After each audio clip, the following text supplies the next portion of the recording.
The woman who was not going to make anyone turn around. Were you really going to die and not tell me? Sarah's voice was quiet, but only because they were in a hospital.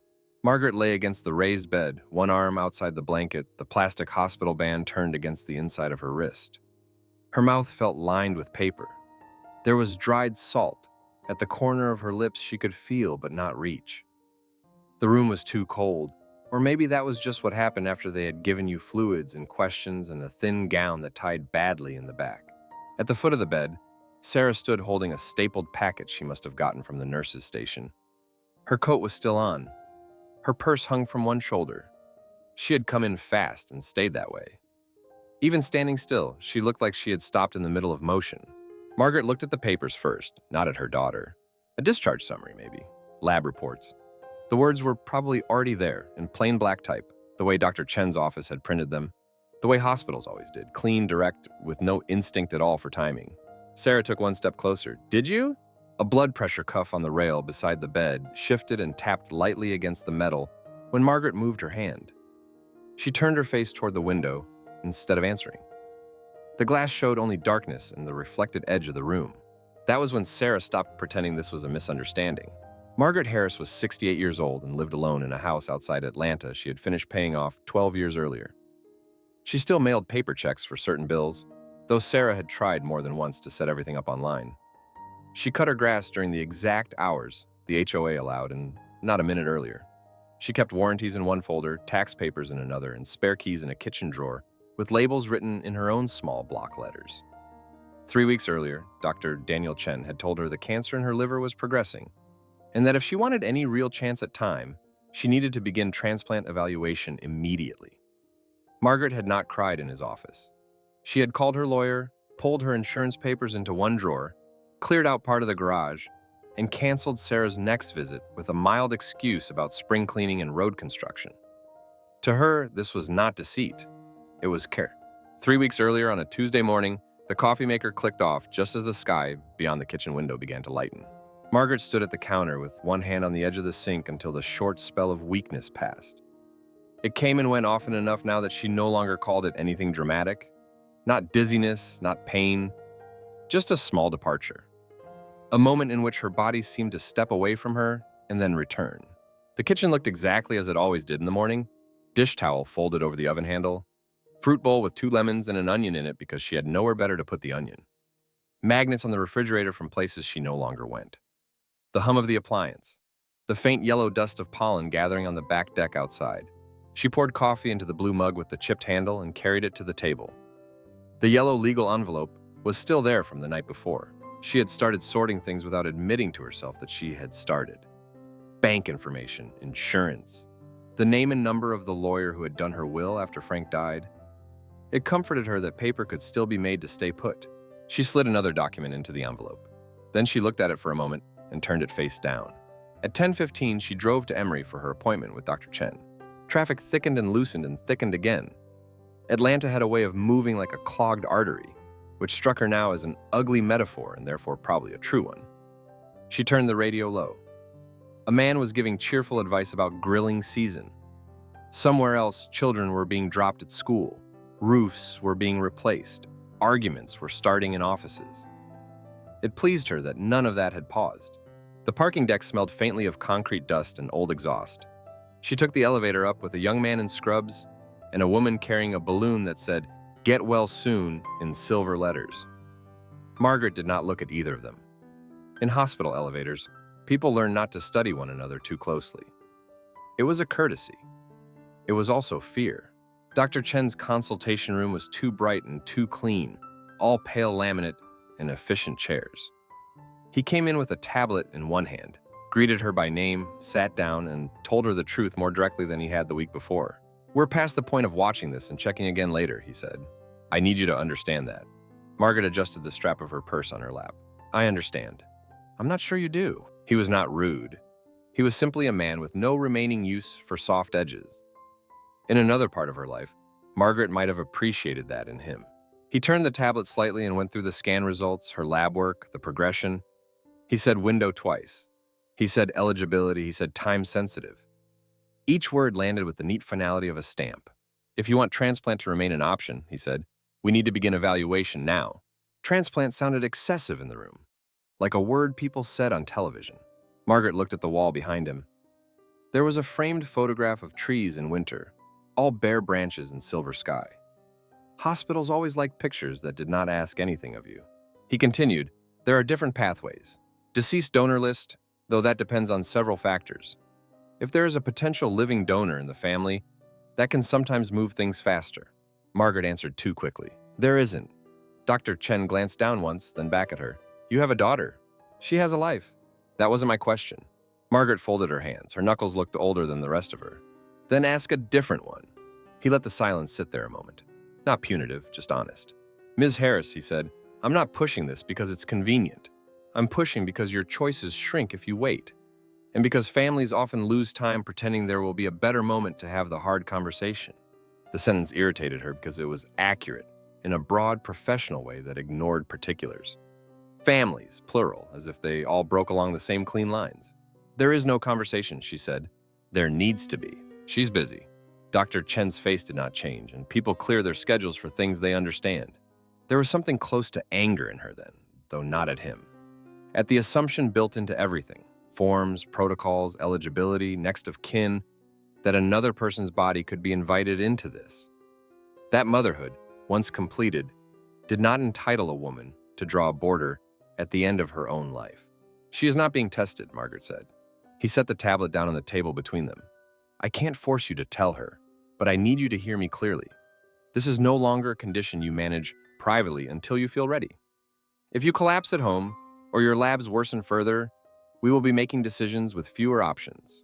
The fluorescent lights hummed softly overhead. Somewhere down the hall, an intercom clicked on and off. Margaret picked up her purse. I heard you. That isn't the same as listening. She stood. For today, it will have to be. He looked tired then, not frustrated. A doctor tired of watching people confuse control with silence.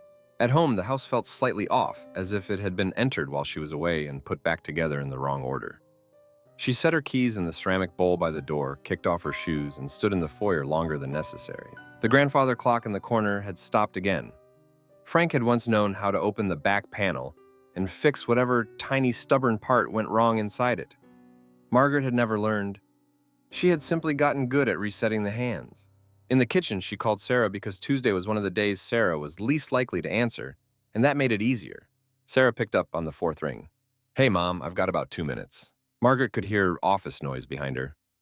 A door shutting. Voices blurred through walls. Sarah had become one of those women who always sounded as if she were halfway into another room. I won't keep you, Margaret said. You okay? The question came automatically, but not carelessly. Sarah always asked it. She just asked it the way people knocked on a door before opening it themselves. I'm fine. You sound tired. I'm 68. Sarah gave a brief exhale that might have been a laugh if she had more time for it. That's not a diagnosis. Margaret looked at the stack of unopened mail on the counter. Just a fact. Well, drink water. Have you eaten anything? Yes, that was not quite true. Coffee counted less and less as years went on, though she still preferred to think of it as breakfast if taken standing up. Sarah said something muffled away from the phone, likely to someone in her office, then came back. Listen, I may need to move next month's visit anyway. There's a hearing that might land that week. You don't need to come next month. A beat. Why? Margaret opened the refrigerator for no reason, looked at a jar of mustard, then closed it. The roads out here are going to be a mess. They're doing work off the main exit, and I've got some things around the house. Mom. What? That sounds made up. It isn't. Sarah was silent just long enough to let Margaret know she was not convinced. Okay, she said finally. I'll call later. No need, I know you're busy.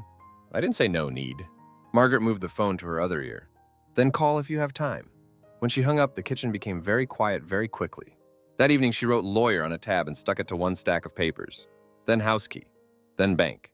She printed carefully, as if neatness might protect Sarah from what the labels implied. On Thursday, she took 3 bags of old tools and paint cans out of the garage and set them by the curb for disposal. On Friday, she found Frank's winter coat still hanging in the hall closet, though no one had worn it in 9 years. She pressed her hand to the sleeve once and left it there too long. The next week moved in shallow breaths. Phone calls she did not return. A list on the counter with 4 things crossed out and 6 more added. Fatigue that came down suddenly in the afternoon and settled behind her eyes. Once she woke in the recliner with the television talking to an empty room and did not know what time it was. By the following Wednesday, she decided she needed groceries because the refrigerator looked bare in a way that felt ungenerous, though she was the only one there to see it. Publix was brightly lit and over-air conditioned, the kind of cold that lived only in grocery stores and doctors' offices. She took a cart from the row outside and wiped the handle with the sanitizer sheet provided, though the sheet tore in half and left her fingers smelling sharply of chemicals. She moved slowly through produce, choosing things out of habit more than appetite. Celery, apples, yogurt she might not eat, a carton of eggs. She stood too long in front of the soups, trying to decide whether buying prepared food was sensible or a surrender. By the meat department, the fluorescent lights seemed harsher than before. There was a pressure in the base of her skull. She gripped the cart handle and waited for it to pass. A woman beside her in a Falcon sweatshirt was comparing 2 packages of chicken thighs. Somewhere, a child was whining for cookies. The speaker overhead announced a manager special in the bakery. Ordinary life, loud and oblivious. Margaret straightened her back. Not here. She took one step, then another. The floor gave a small tilt to the left. Or maybe she did. She heard herself say to no one in particular, I'm fine. The words came out strange and thin. The cart rolled a few inches away from her as her grip loosened. For a second, she had the absurd, piercing thought that she ought to move it somewhere less in the way. Then the bright floor came up too quickly. When she opened her eyes again, there were faces above her, upside down at first, then righting themselves as someone crouched closer. A young employee in a green apron. The woman in the sweatshirt. Another voice asking if she could hear them. I'm all right, Margaret said. The green apron boy gave a look that was almost offended. Ma'am, you passed out. I slipped. No, ma'am. A paramedic knelt by her with a blood pressure cuff already in hand. His partner asked her name, whether she knew where she was, whether she had any pain, whether she was diabetic, whether she had someone they could call. That last one sharp in the air. No, Margaret said. The paramedic looked up briefly. Anyone at all? She stared at the freezer case behind him where bags of frozen peas were stacked in pale green rows. Her own face, tiny and distorted, floated in the glass. My daughter's working. That's not what I asked. Around them, people had begun performing the delicate social choreography of public emergencies, pretending not to stare while staring, rerouting carts, lowering their voices just enough to feel decent. They loaded her onto a stretcher despite her objections. At the automatic doors, sunlight struck her full in the face. She closed her eyes against it. In the ambulance, one of the medics asked again about medications, diagnoses, allergies. She gave answers that were mostly true and neatly incomplete. It was only when they reached the emergency department and transferred her to a bed that a nurse, efficient and kind in equal measure, found the folded card in her wallet with Sarah's number on it. Is this your emergency contact? Margaret turned her head toward the curtain. It's old. The nurse looked at her over the chart. Is it wrong? Margaret did not answer quickly enough. By the time Sarah arrived, Margaret had already been given fluids, had blood drawn twice, and had watched the late daylight flatten itself against the room's high, narrow window. A resident had come in with questions, then another nurse, then, eventually, Dr. Chen himself, summoned not by fate but by records in a hospital system that connected more efficiently than families did. He stood beside the bed, coat off, sleeves rolled once at the wrist. I told you this would stop being private, he said quietly. Margaret looked past him. You don't need to look pleased. I'm not pleased. No, she said, you never are. He almost smiled, but didn't. Your bilirubin is worse. So are several other things. You bought yourself attention, not time.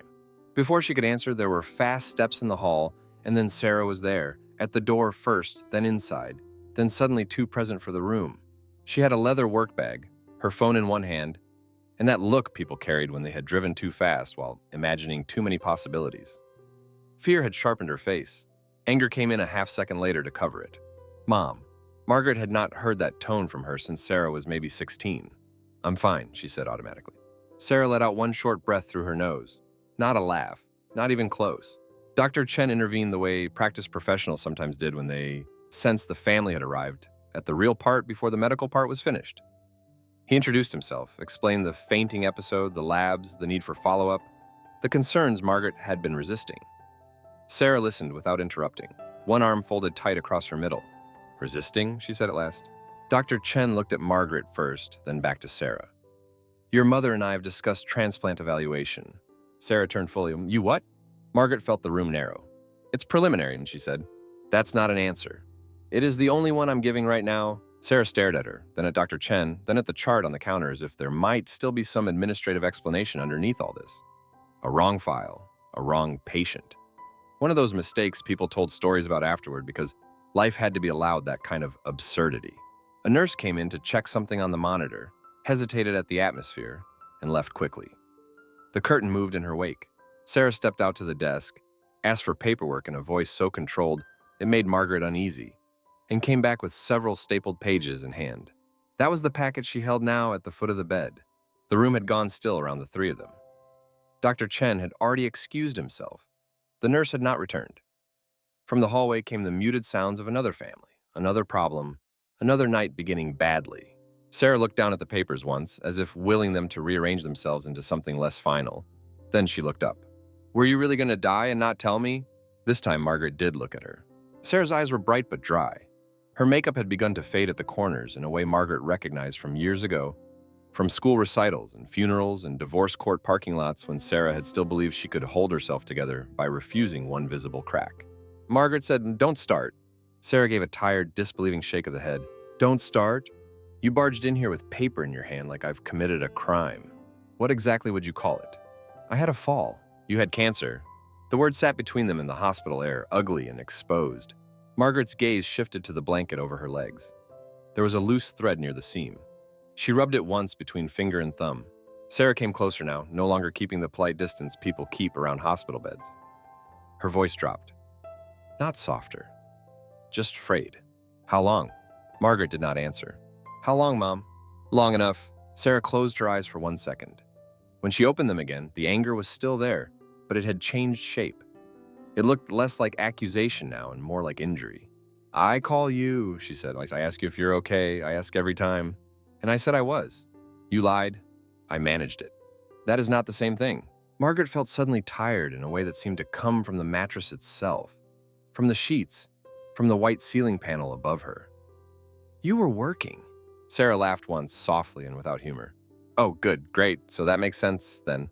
You have a life in the city, cases, clients. I was not going to drag you into—" Sarah cut her off. "Into what? Being your daughter?" The question landed harder than anything Dr. Chen had said.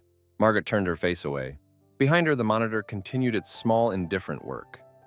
In the hallway, someone wheeled past a cart of linens.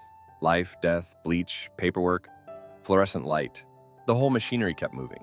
Sarah spoke again, and now the anger had burned low enough that what remained was worse. "Mom," she said, "how long were you planning to do this by yourself?"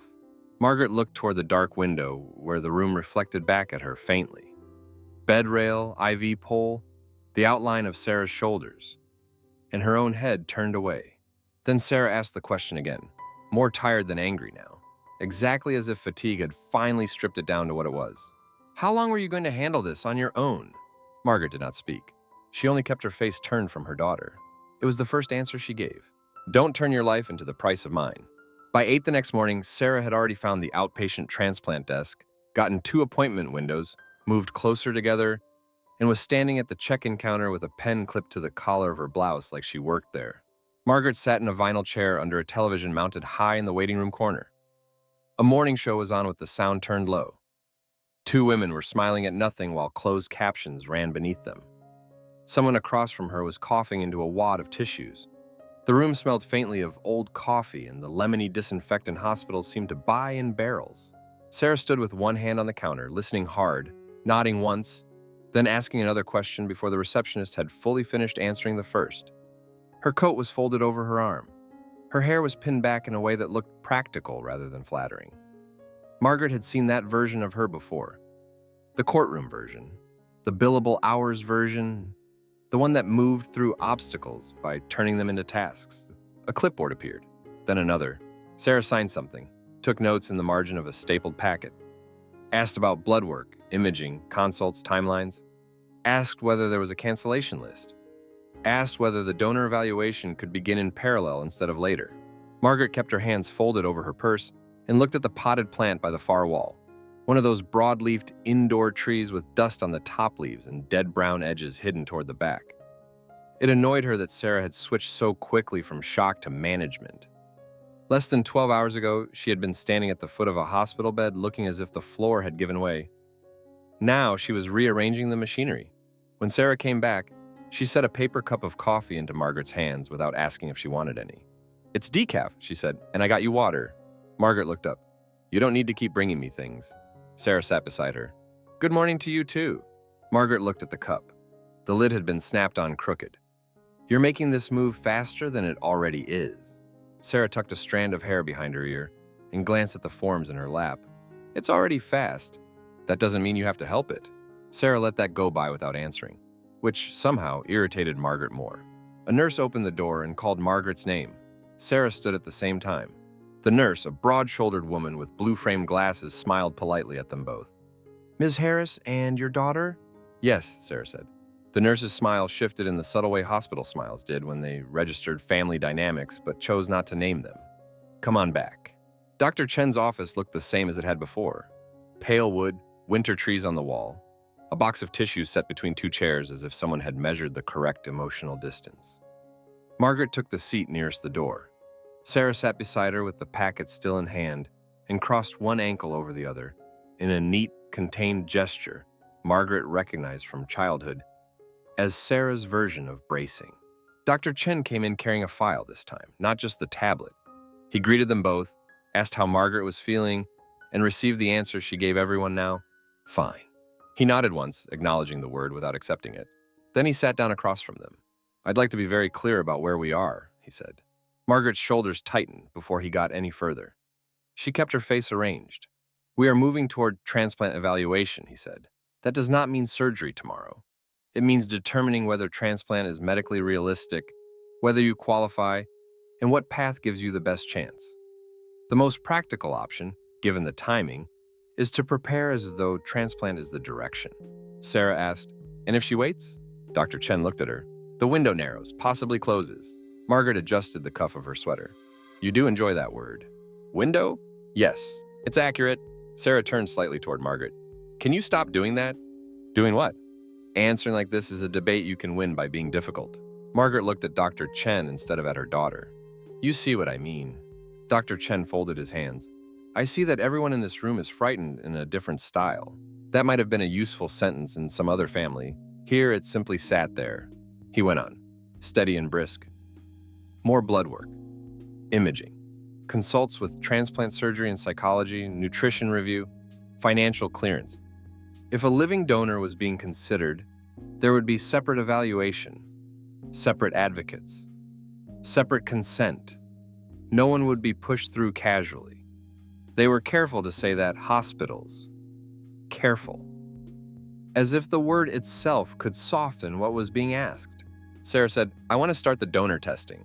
Margaret did not speak at first. She looked at her daughter's profile, the stillness around the mouth, the hard line of attention in her eyes. She had said it too quickly, not in panic, not emotionally, as if requesting an additional file. Dr. Chen did not immediately answer. We can start with preliminary screening, he said, but I'm going to say this very plainly. Living donation is a serious surgery for a healthy person. We assess not only medical compatibility, but whether someone is making the decision freely and for the right reasons. I understand that. Margaret let out a quiet breath through her nose. Sarah turned. What? Margaret said, You say that like you're signing for a package. Sarah stared at her. Would you prefer I say nothing? I would prefer you not volunteer parts of your body before lunch. Dr. Chen intervened before Sarah could answer. No one is volunteering for surgery today. Preliminary blood work is information, not commitment. That's how these things begin, Margaret said. He looked at her carefully, and yes, it is. Silence held for a moment. The heat in the room seemed to collect around the edges rather than in the center. Sarah spoke first, but her voice had shifted lower. If there's something I can do, I'm doing it. Margaret kept her gaze on Dr. Chen's desk. A legal pad, squared perfectly with the edge. 2 pens. A framed photo turned slightly away so that only part of a child's face showed. You don't know what you're offering, she said. Sarah answered at once. I know enough. No, you know words. Screening, compatibility, you don't know the rest. Then explain the rest, Sarah said, sharper now. Because so far, the only plan you've had is to get sicker quietly. Dr. Chen's expression did not move, but he looked down at the file as though granting them privacy inside his office. Margaret hated him a little for hearing that sentence. Hated Sarah more for saying it there. We'll start with blood work, Dr. Chen said, for both of you. Then we talk again after we have preliminary results. Margaret wanted to refuse on principle alone, but principles became awkward under fluorescent light. in medical buildings, with a phlebotomist already likely waiting down the hall. The blood draw room was colder than the waiting area. Sarah rolled up her sleeve without comment and sat in the chair as though she had somewhere else to be in 20 minutes. Margaret watched the technician label the vials, cap them, rack them, with practiced indifference. A healthy arm. A willing arm. That was all it looked like from across the room. In the parking deck afterward, the day had turned bright and warm, Georgia sunlight bouncing off concrete hard enough to make Margaret squint. Sarah unlocked the car and held the passenger door open for her in a way that was more habit than tenderness. Or maybe tenderness had become habit. Margaret no longer trusted herself to tell the difference. Inside, the leather seat was hot through her skirt. Sarah started the engine, backed out, and joined the slow spiral downward through the deck. For a few minutes, they rode in silence past numbered pillars and dented bumpers and people searching for their level. The air conditioner came on full blast and smelled faintly of last week's takeout. Sarah kept both hands on the steering wheel. "I can work remote for a while." Margaret looked out at the concrete wall passing in intervals. "Of course you can. I mean it. I know you mean it. That's the problem." Sarah shot her a brief look, then back to the ramp. "I can move some hearings. I have coverage on 2 cases already. Most of the office is hybrid anyway. You don't need to narrate your sacrifice." "That's not what I'm doing." "No? No." Sarah tightened her grip on the wheel as they reached the bottom level and turned toward the exit gate. "I'm telling you, I can make room, since apparently you decided for me that I couldn't." Margaret watched the gate arm lift. Outside, traffic on Clifton Road was already backing up. The city looked aggressively normal. Students crossing streets, delivery trucks, people carrying iced coffee. "You have a life," she said. Sarah laughed once, short and flat. "You keep saying that like it's supposed to end the conversation." "It should." "Why?" Margaret turned toward her now. "Because adults do not yank apart their work and their homes and their finances because one doctor says move quickly." "One doctor? You know what I mean." "No, I don't." "Then that's convenient." Sarah merged into traffic harder than necessary. The car jolted slightly. "Mom," she said, still looking forward, "you don't get to act like I'm being dramatic. When I found out yesterday that you were planning your estate around your own death without telling me." Margaret felt something inside her close down, not violently, just with decision. "I was getting paperwork in order. You labeled the keys. That's called being organized. You called a lawyer. Yes, you canceled my visit. I was tired." Sarah took a breath that sounded like the start of something larger, then cut it off. The turn signal clicked. "You didn't forget to tell me," she said after a moment. "You planned not to." Margaret looked back out the window. Dogwoods were starting to bloom along the road, white against fresh leaves. Atlanta always became beautiful. At the same time, everything began coating itself in pollen and exhaustion. "In case you haven't noticed," she said, "people do eventually die." Sarah's jaw moved once. "And in case you haven't noticed, some of us would still like to be told before we're handed the paperwork." Margaret said nothing. They stopped at a light. A man in a pickup beside them was singing to himself with both hands on the wheel. Sarah drummed one thumb once against the steering wheel, then said it. "At least I'm here." The words were not loud. They did not need to be. Margaret turned toward her so sharply that the seatbelt caught at her shoulder. Sarah kept her eyes on the red light ahead. There were a dozen things Margaret could have said, all of them bad, some of them true in the wrong way. The light changed. Sarah drove. By the time they reached the house, the air between them had turned stiff and overused, as if the argument had consumed the oxygen and left only habit behind. Margaret let herself in first. The familiar smell of the house, wood polish, old paper, something faintly citrus from the cleaner under the sink, met her at the door. Sarah came in behind her, carrying both bags from the hospital, and set them on the kitchen table. Then she saw the drawer. Margaret had left it half open that morning in the rush to get back to Emory. Inside, folders sat in clean stacks. Lawyer, bank, insurance, house key. The labels were plain, square, impossible to misread. Sarah did not touch anything at first. She just stood there with one hand resting on the table. Margaret went to the sink and filled a glass with water. The tap squeaked on the first turn. "You might as well say it," she said. Sarah looked from the drawer to her mother. "How long have you been doing this?" Margaret drank some water. It had the faint metallic taste of the pipes after being out all day. "A couple of weeks." Sarah gave a small nod, but it was not agreement, more like taking a blow and filing it somewhere. "So this wasn't you panicking?" "No, this was a plan." Margaret set the glass down. "It was housekeeping." Sarah let out a tired sound that was almost a laugh. "Right." Margaret closed the drawer with 2 fingers. "You're in my house. Don't start going through things." "I wasn't going through things. They were open." That doesn't make them yours. Sarah looked at her for a long moment. The face she had inherited from Margaret, same eyes, same shape of mouth, less softness in it now, gave almost nothing away. Then her phone rang. She took it from her bag, glanced at the screen, and answered in the clipped, professional tone Margaret disliked on principle. "This is Sarah." A pause. "Yes, I can talk." Another pause. "No, move Friday. Have Alex handle the filing. I'll review tonight." Her eyes were already on the hallway, not on Margaret. "No, I'm not coming in tomorrow." She walked toward the den while still on the call. Margaret stood by the sink and listened to the low murmur of legal language moving through the house that had once held piano practice. Burned casseroles, Frank's sneezing fits in spring, the television too loud on Sundays. Now it held conference calls about temporary coverage while a transplant center ran blood across a machine. The preliminary results came late the next afternoon. Margaret had not expected them so quickly, though that should not have surprised her. Once Sarah put herself inside a system, the system seemed to lean towards speed. They sat in a small consult room this time. Dr. Chen had the file open already. Sarah had a notebook on her lap. Margaret resented the notebook on sight. Dr. Chen looked first at Sarah. "Your blood type is compatible." Sarah exhaled once, almost invisibly. Margaret kept her face still. "But," Dr. Chen continued, "your liver imaging and labs suggest hepatic steatosis, fatty liver. Not severe in a general sense, but significant enough that you are not currently an acceptable living donor." Sarah's expression changed, though only slightly. Not devastation, calculation. "What fixes it?" she asked. Dr. Chen folded his hands. "Weight loss, diet changes, exercise, depending on the case. Sometimes the liver improves quickly, sometimes not. We'd need to monitor, repeat labs, possibly repeat imaging." "How quickly is quickly?" "That depends on the person and on how strict they are." Sarah nodded once. "Okay." Margaret heard herself say, "There, good, that settles it." Neither of them looked at her. Sarah asked another question, then another. Daily targets, timeline, nutrition referral. Alcohol, none, obviously. Processed foods. She was already building a structure around it, line by line, in the exact tone she used when reducing chaos to tasks. Dr. Chen answered carefully, not encouraging too much and not discouraging enough. At some point, he turned to Margaret. "This does not obligate your daughter to do anything." "No," Margaret said. "It only obligates her to reorganize her entire life while pretending it's reasonable."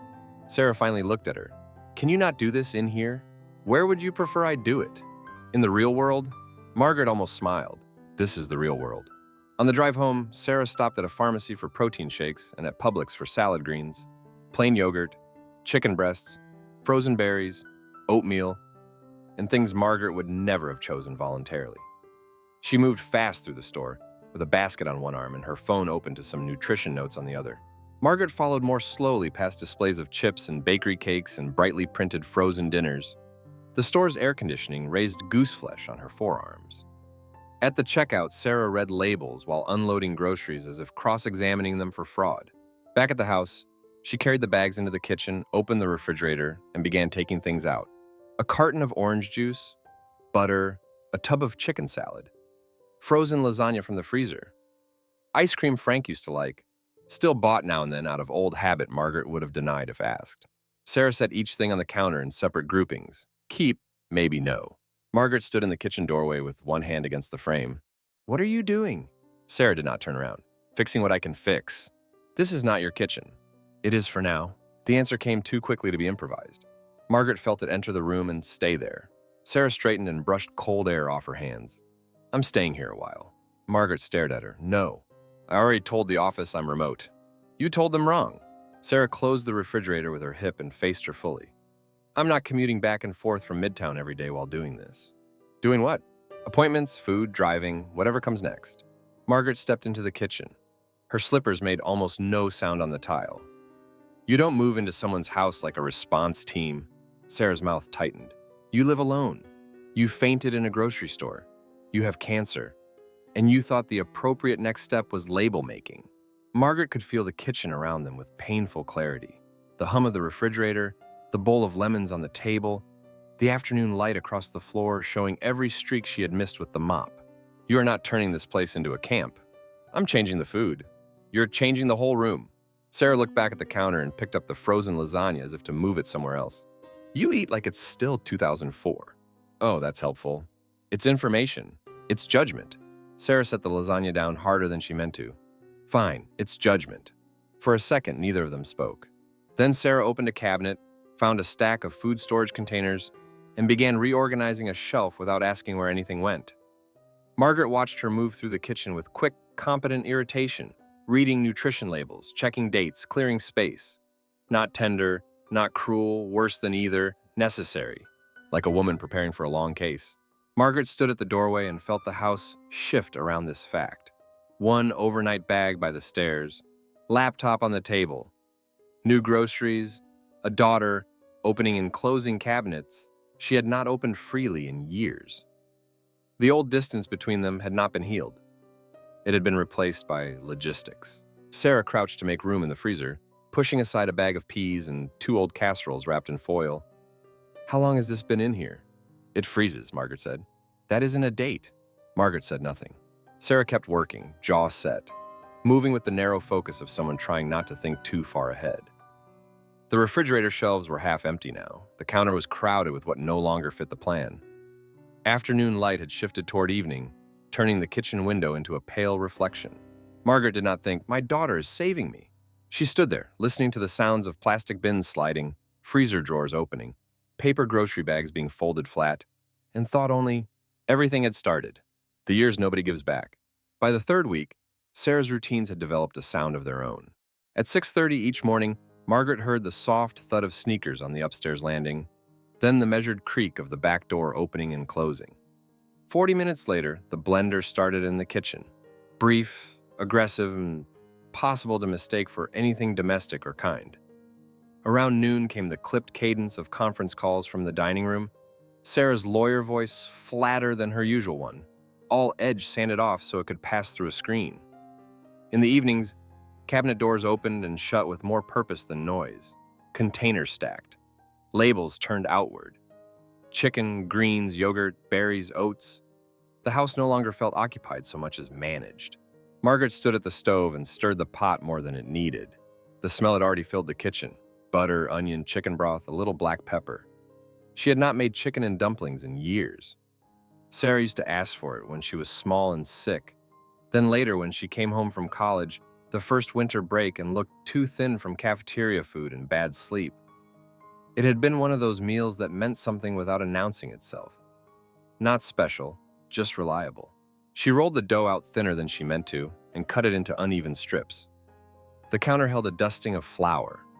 Afternoon light came through the window over the sink and made the edges of everything look tired. Upstairs, a floorboard sounded. Margaret told herself the cooking had nothing to do with that. She dropped the dumplings into the pot and watched them sink, then rise. The broth thickened slowly. Steam dampened the front of her blouse. For a moment, she could almost believe she was doing something ordinary. Feeding her daughter, waiting for her to come down hungry. Sarah came into the kitchen in leggings and an old emery t-shirt darkened between the shoulder blades with sweat. Her hair was pulled into a high, careless knot. She looked leaner already, though maybe that was just the new way she carried herself. Tightened, reduced to function. She stopped when she smelled the stove. Oh, she said. Margaret kept her eyes on the pot. It's almost done. Sarah crossed to the refrigerator and took out a glass container with grilled chicken, cut cucumber, and some kind of pale grain Margaret never remembered the name of. Quinoa, maybe. One of those foods that looked unfinished. I already prepped lunch. It's lunch, Margaret said. This is lunch. Sarah set the container on the counter. I know, I have my meal plan. Margaret turned the burner lower. You can miss one bowl of rabbit food. Sarah gave a short breath through her nose, not quite amused. It's not rabbit food. Then it has a better publicist than I thought. Sarah opened a drawer, looking for a fork. Mom. Margaret ladled broth and dumplings into a bowl anyway. The steam rose between them. You used to like this, she said. Sarah found the fork and closed the drawer with her hip. I know. You asked for it every winter. That was 25 years ago. The sentence was careless more than cruel, but it landed with the cold clarity of something dropped on tile. Margaret set the ladle down harder than she intended. A little broth splashed onto the stove. Sarah saw it, and for a second her face changed, as if she might step back and choose differently. But she didn't. I didn't mean it like that. Margaret took a towel from the oven handle and wiped at the spill. You meant it exactly like that. I meant I can't just eat whatever I feel like right now. There it is. Sarah leaned one hand on the counter. There, what is? The part where every meal in this house has become a math problem. Sarah looked at her, then at the bowl on the counter, then back. I'm trying to get cleared. Margaret folded the damp towel in half, then in half again. You say that like it excuses everything. It's not everything. It's enough. Sarah straightened. She was tired. That much showed even when she was trying to pass as composed. There were shadows under her eyes now. Her face had gone a little sharper around the mouth. She worked all day from the dining room. Took calls she tried to keep contained, walked the neighborhood in the evening when it wasn't raining, and weighed her food like an athlete preparing for a fight she had not chosen to enter. Watching it every day had become its own kind of abrasion. You're the one who wanted to know what I was eating, Sarah said. You asked the nutritionist if she was sure about the protein targets. I asked because she looked 12. She's a registered dietitian. She's a child with a clipboard. Sarah looked away for a second, the way she did when deciding whether something was worth the energy. Fine. Margaret hated that word in Sarah's mouth. It never meant fine. It meant she had moved the conflict to a shelf for later. Sarah picked up her container and peeled the lid back. Cold chicken smell met the warm broth in the room, and something in Margaret tightened unexpectedly hard. You're not even going to try it, she said. Sarah paused. Mom, no, say it. You're not going to eat it because it's not on the chart. I'm not going to eat it because I'm following the plan that might get me approved. Margaret laughed once. Small, sharp, humorless. Approved, cleared, targets. You talk like this is a training program. Sarah set the fork down. What do you want from me? Margaret did not answer because the answer was both simple and impossible. Stop. Go back. Don't make your body part of this. Don't make me watch you do it. Instead, she said, I want one meal in my own kitchen, not to sound like an argument with a spreadsheet. Sarah stared at her. This isn't about lunch. No, Margaret said, it's about common sense. Sarah's voice flattened. I'm doing what the doctors told me to do. You're doing more than that? What does that even mean? Margaret turned off the burner completely. The kitchen seemed suddenly too warm, too small for the two of them. The dumplings sat swollen and pale in the pot, already past their best minute. It means, she said, you moved into my house, took over my refrigerator, and turned your entire life into one long prep list before anyone has even said this will happen. Sarah folded her arms. That is not what happened. No? No, Sarah's tone sharpened. What happened is, I found out you had cancer because you passed out in a grocery store. What happened is you were already dividing up keys and legal folders, like you could go missing in installments and call it organization. Margaret felt the old anger rise. Not clean anger, not useful, just the familiar heat that came when someone got too close to what she had decided was settled. I'm allowed to put my affairs in order. And I'm allowed to choose to help. Margaret looked at her hard. Choose. Yes. Sarah stepped nearer the counter as if proximity could force precision out of the air.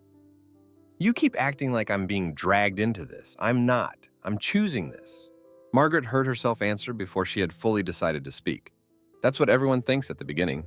The room went still. Sarah's face changed first. Not hurt, not anger exactly. Alertness. A shift from reacting to aiming. What are you talking about? Margaret picked up the towel again, though there was nothing left to wipe. Nothing. Mom, let it go. No, Sarah's voice was quieter now, which made it worse. What are you talking about? Margaret opened the utensil drawer, closed it again. The silverware clinked softly inside. Nothing you need to dig into. Sarah did not move. You think I don't hear it? Every time this comes up, it's like you're arguing with somebody who isn't in the room. Margaret could feel the blood in her face. You always did enjoy dramatizing. Sarah ignored that. Who? No one. Mom. Margaret turned away and took 2 bowls down from the cabinet, though she only needed 1. Her hands were steady enough, which annoyed her. She would have preferred some outward permission to stop. Sarah said, Was it Grandma? That did it. Margaret set 1 bowl on the counter and the other slipped slightly in her hand. She caught it before it fell, but the sound was enough to make Sarah go quiet. For a few seconds, the only noise in the kitchen was the refrigerator humming and farther away, a lawnmower somewhere up the street. A normal suburban afternoon. Somebody cutting grass. Somebody mailing a bill. Somebody standing in a kitchen with 30 years of unsaid things inside it. Margaret put the bowl down carefully. When my mother got sick, she said, looking at the counter instead of at Sarah, it wasn't for 6 months, or 1 surgery, or 1 course of anything. It was years. Sarah did not answer. Margaret could feel her listening. She moved in after the 2nd fall, Margaret said. At first because it seemed temporary, then because nobody used that word anymore. There were medications, lifts, appointments, forms, insurance calls. She stopped knowing what day it was, then where the bathroom was, then who was in the room half the time. I took her to every doctor who said maybe and every doctor who stopped saying it. She paused because the stove was still warm under her hand and she had realized she was gripping it too hard. 7 years. Sarah spoke very carefully, and you never told me it was that long. You were in school. I was not in school for 7 years. Margaret gave a tired, irritated shake of the head. You were young. I was old enough to notice. Margaret turned then, just enough to look at her daughter's shoulder, not her face. Do you know what it does to a person to spend that long taking care of someone who cannot get better? Sarah did not answer right away. No, she said finally. I don't. No, you don't, Margaret's voice roughened in spite of herself. And I would prefer to keep it that way. Sarah took one step closer. You think I'd hate you? Margaret's mouth tightened. Don't put words in my mouth. You think I'd resent you? I think you don't know what you're offering. Sarah's eyes fixed on her. I'm not Grandma. The sentence hung there, plain inhuman and insufficient. Margaret looked at her then. He looked. Sarah's face was drawn with exhaustion. Her t-shirt clung damply at the collar. There was a faint indentation on one wrist from her watch. She was not her grandmother. She was not anyone from that house, that decade, those years of interrupted sleep and adult diapers and phone calls made in parking lots because it was the only place no one was calling her Margaret from the other room every 6 minutes. And still, the panic that moved through her at the sight of Sarah, shrinking her own life around this, was not rational enough to care about distinctions. You say that now, Margaret said. Sarah's expression hardened. So what then? I'm supposed to stand back until you're too sick to argue, because one day in some possible future I might get tired? Margaret heard the unfairness in the sentence and hated it because it came too close to something true. That's not what I said. It's what you keep building toward. No, what I keep saying is that there are costs people talk about like they're noble because they haven't paid them yet. Sarah stared at her, breathing a little harder now from anger or from the workout or both. You think taking care of you would make me into some bitter person who secretly wants her mother dead? The room seemed to contract around this sentence. Margaret did not answer. She couldn't. Not because the answer was yes, not exactly, not in the way Sarah meant it, but because behind the question stood another one, older and meaner. What kind of daughter thinks that? What kind of woman once stood in a hallway 23 years into being somebody's child and thought just for 1 second, and then for many more after, if this would end, I could sleep? She bent to open the lower cabinet, though she did not need anything from it. Her hand found a stack of dish towels. Sarah's voice changed again, softer now, but stripped. Mom. Margaret stood too quickly. The edge of the counter caught the bowl near her wrist. It tipped, struck the tile, and shattered. The sound was clean and final, not dramatic until after. White pieces skidded under the table. Broth splashed across the floor and onto the toe of Margaret's shoe. One dumpling landed intact beside the baseboard like something ridiculous and exposed. Both of them stopped. Margaret stared down at the broken bowl. For one humiliating second, all she could think was that it had been part of a set, and now there were 5 instead of 6. Sarah moved first. Don't! I know how to clean it up. I wasn't going to say you didn't. Margaret reached automatically for the nearest shard. Sarah caught her wrist before she touched it. The contact was light, not forceful, but it sent a shock of pure, unreasonable alarm through Margaret's body. Leave it, Sarah said. You'll cut yourself. Margaret pulled her hand back too fast. I said I know. Sarah froze. Then, because she was not stupid, she saw it. Not anger, not embarrassment, something closer to fear, though Margaret would have denied it if named. The broth spread slowly across the grout lines. Sarah crouched and picked up the larger pieces one by one, setting them on a paper towel. She did it carefully, with the competent patience of someone trying not to make the situation worse by letting her own feelings into it. Margaret hated and loved her for that at once. I'm getting the broom, Sarah said. Margaret nodded once, but did not move. From where she stood, the kitchen looked strange. Familiar objects had shifted half an inch off meaning. The flour canister, the bowl of lemons. Sarah kneeling on the tile in an old t-shirt, gathering shards from a meal she had not wanted. After a minute, Sarah said, still crouched, Why didn't you ever tell me about Grandma? Margaret looked at the window above the sink. It reflected the room more than the yard now. What would you have done with it? Sarah slid another piece of ceramic onto the towel. I don't know. That's honest. Sarah gave a breath that could have become anger and didn't. I'm trying here. Margaret's throat felt dry. So was I. Sarah looked up then. There was no neat answer available, and both of them seemed to know it. When the floor was clean, the soup thrown out, and the paper towels tied off into a grocery bag for the trash, the house settled into a silence that was not peace. Sarah took her container of cold food upstairs to finish a call she said she had forgotten. Margaret stayed in the kitchen and wiped the counter twice. Then a third time. The stove had already gone cold. At dinner, they did not sit together. Sarah ate late at the dining room table with her laptop open and a yellow legal pad beside it. Margaret had toast standing up at the sink. They spoke only once, when Sarah asked if she needed anything from CVS tomorrow, and Margaret said no too quickly. By 10:30, the house was dark except for the under-cabinet lights Sarah had started leaving on in the kitchen. It cast a soft strip of yellow across the floorboards in the hall. Margaret lay in bed listening to the sounds of the house rearranged by another person's presence. The muted close of a bathroom drawer upstairs, a footstep crossing the landing, the brief rush of pipes in the wall. Sleep did not come, or it came in broken pieces too thin to count. At a little after 2, she gave up and went downstairs in her robe. The kitchen was cool and dim. The clock over the microwave glowed 2:07. She stood for a moment with one hand on the back of a chair, letting the quiet settle around her. Then she opened the refrigerator. Inside were the new clear containers, the measured food, the cleaned fruit, the rows of effort. Sarah's handwriting on blue tape, dates, portions, structure everywhere. On the top shelf, pushed behind a tub of Greek yogurt, sat the leftover broth from earlier in a container Sarah had saved instead of throwing out. Margaret touched the lid with 2 fingers but did not take it out. Above her, the house remained still, or maybe not still, maybe listening. She could not tell. She poured herself a glass of water and stood at the sink, drinking it slowly, looking out into the yard where nothing could be seen but the suggestion of the fence line and the darker shape of the trees beyond it. She did not call up the stairs. Sarah did not come down. But both of them, in their separate darkness, knew something in the house had shifted past the old safe lies. Whatever came next would not fit back inside. I'm fine, or don't make a big deal of it. The night held that knowledge without softening it. Everybody has its limits. The call came at 11:17 from a number Margaret didn't know. She almost let it go to voicemail. She was at the kitchen sink rinsing out a mug, looking without really looking at the yard beyond the window, where the late morning sun had already made the grass look too bright.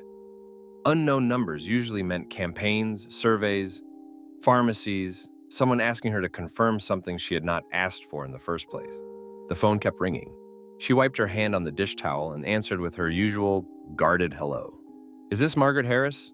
The voice was young, male, breathless, in a practiced way as if he was trying not to alarm her, and alarming her anyway. "Yes. My name's Tyler. I'm a trainer at Coreline Fitness on Briarcliff. Your daughter Sarah listed you as her emergency contact." Something in Margaret's body moved before the rest of her caught up. "What happened?" "She's awake now," he said quickly. I just want to say that first. She got lightheaded after a workout and passed out for a minute. EMS checked her out, and they're taking her to Emory Midtown just to be safe. Margaret had already turned off the faucet. Water continued to drip from the mug into the sink. "Passed out," she repeated. "Yes, ma'am." "Why?" A pause. "They think maybe low blood sugar, dehydration. She's been training pretty hard." Margaret didn't remember hanging up. Only the house suddenly looking wrong around her, too static, too domestic for the information that had entered it. Her keys were in the bowl by the door, sunglasses on the entry table, purse hanging from the hook, all ordinary things in ordinary places. She took the keys, missed once, grabbed them again. The front door resisted slightly from the swelling wood before opening. Outside, the air had that thick Georgia warmth that didn't feel like weather so much as pressure. She got in the car and backed out too fast, tires bumping harder than usual over the lip of the driveway. At the first red light, she realized she had not brought water, had not checked whether she had enough gas, had not done any of the small preparatory things she always did before a drive. The thought came and vanished. She turned right on red when traffic opened and kept going. The road to the hospital was one she knew now in pieces. The turn by the pharmacy, the irritating stretch where the left lane narrowed without warning, the low concrete walls near the medical campus that made everything feel already institutional before you had even parked. But the body did not care about familiarity. Her hands were tight on the wheel. She could feel the pulse in the soft part below her thumb where it met the steering leather. She did not think in sentences, not at first. Not "this is because of me," not "I should have stopped this sooner," nothing so composed. Just a jagged series of physical impressions. Sarah on a gym floor. Sarah's head turned sideways. Sarah opening her eyes to strangers. Sarah not calling first because Sarah was unconscious. At one light, she had the absurd thought that she ought to put on lipstick before going in. Then she almost laughed, a dry sound with no humor in it at all. By the time she reached the emergency department, the panic had flattened into something colder. Parking ticket, elevator, front desk, name, date of birth, yes, family, yes, mother. The waiting area was half full. A child slept across 2 chairs with one shoe off. An older man held an emesis bag in both hands as if it were a formal object he had been given responsibility for. The television on the wall was tuned to a home renovation show nobody was watching. A nurse in dark blue scrubs checked the computer. "She's in a room. Someone will take you back." Margaret sat for less than a minute before another nurse came through the doors and called her name. The hallway smelled like cold air and plastic. Wheels squeaked somewhere around a corner. A monitor beeped steadily from another room. The nurse who led her back was brisk without being unkind. A woman in her 30s with a tired ponytail and a badge clipped so low it swung against her hip. "She's alert," the nurse said as they walked. "They're giving her fluids." "What happened?" "Looks like dehydration and low blood sugar, probably overexertion. Doctor will go over everything with you both." Probablys. Margaret's entire life seemed to have narrowed lately into professionals using careful approximations around disaster. Sarah was in a curtained room on the left, propped slightly up in bed, one arm resting over the blanket, an IV line taped into the other. She looked not dramatic, but diminished. That was worse. Pale around the mouth, hair tied back badly, as if someone else had done it, or she had redone it with impatient fingers after waking. There was a bruise beginning near the crook of her elbow from blood draws, and another small darkening at the wrist where the gym band or hospital tag had rubbed. When Sarah saw her, her face changed in a way Margaret could not name quickly enough. Not relief, not exactly. "Mama," she said, then corrected herself as she had done since she was about 12. "Mom, you drove here?" Margaret stopped beside the bed. Of all the things Sarah could have said, this was what came first. "Yes," Margaret said. Sarah frowned a little, still fogged around the edges. "You shouldn't have. That hurt in a clean, immediate way." Margaret set her purse in the chair and said, "That seems like a strange thing to lead with." Sarah closed her eyes briefly, then opened them again. "I'm okay." Margaret looked at the IV bag, the adhesive on her daughter's skin, the pulse oximeter clipped to her finger. "You're in the ER. It's mostly precaution. That is what hospitals always say right before billing you for catastrophe." Sarah gave a weak breath that might have been the beginning of a laugh. Then the effort seemed to cost her. She turned her head on the pillow and looked toward the wall. A doctor came in a few minutes later. Not the ER doctor Margaret had expected, but a younger woman with tired eyes and a manner so practiced it almost qualified as kindness. She introduced herself, glanced at the chart, and explained the situation in the dry, ordinary terms Margaret found almost more upsetting than panic would have been. "Her labs are reassuring overall," the doctor said. "No major cardiac issue, no neurological red flags.